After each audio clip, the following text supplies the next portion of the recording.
So, Damien, why has it been important for Translink to support the Best of the West Awards over this past 5 years?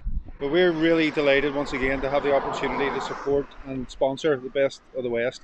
And essentially it's about a celebration of the community. And it's a community we are so grateful to serve. And I suppose it's about just giving that small bit back and recognising that support we've got.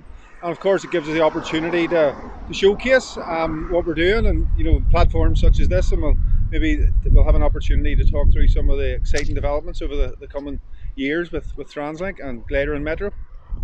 The awards also give the public the opportunity to recognise a Translink driver that has gone above and beyond during the pandemic. What does that recognition mean to your drivers? Yeah, well, this year has probably been one of the most challenging years, both personally and professionally, for our team.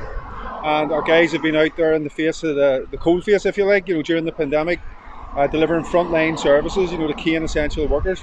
We have very recently had our own internal Spirit of Translink Awards, recognising the heroes of the pandemic, if you like. And it's really good that we now have the opportunity to do so publicly through the Best of the West Awards. Translink are also sponsoring an award this year that recognises someone that has gone above and beyond in terms of climate action. How does that fit into Translink's plans on reducing their carbon footprint? Well, positive climate action is essentially what we do. And people who choose to travel by metro and glider are choosing to travel in a sustainable and an active way. And I suppose what we're all about is really encouraging and nudging people towards public transport and away from their car.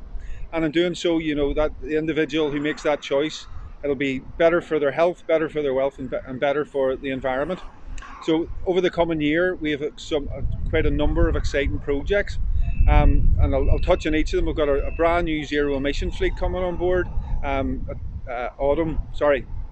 early next year. And then in autumn of this year, we've got our new ticketing project.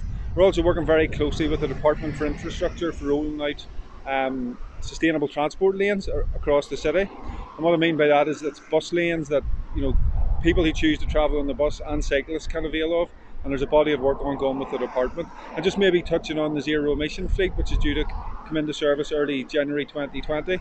It's 100 brand new vehicles, high spec, fitted with Wi-Fi, charging points, comfortable leather seats, and all those small improvements that will help nudge people out of their car to make that sort of active and sustainable travel choice. And the final award that Translink will be sponsoring this year recognises a visitor attraction on the Translink route. How has the glider helped connect the city? Glider has been a resounding success, and it's been really enthusiastically supported by the community, both in the east and the west. And the west really has a lot to offer. And travelling, if you like, a glider journey from the city centre, you've got the heritage and culture of the Gaeltacht Quarter. Travelling up to, through the Lower Falls, you've got the Kennedy Centre, a really impressive retail offering. Moving into Andersonstown, or some people are referring to as Handy Town now. It's got an emerging cafe culture, a lot of new restaurants opening up. You've got places like Yum relocating from Stranmillis to the Hunting Lodge, on the Andersonstown Road. And then of course, you've got, moving on up closer to the end of the route, you've got the Cullen area, a huge regeneration effort. The building behind us, Cullen Connect, is one small part of that jigsaw puzzle. We've got Park New Cullen, which is due to open in the coming months. And of course you've got the splendour of Cullen Glen Forest Park, with some world-class tourist attractions that just very recently been opened in the form of a toboggan and a zip line.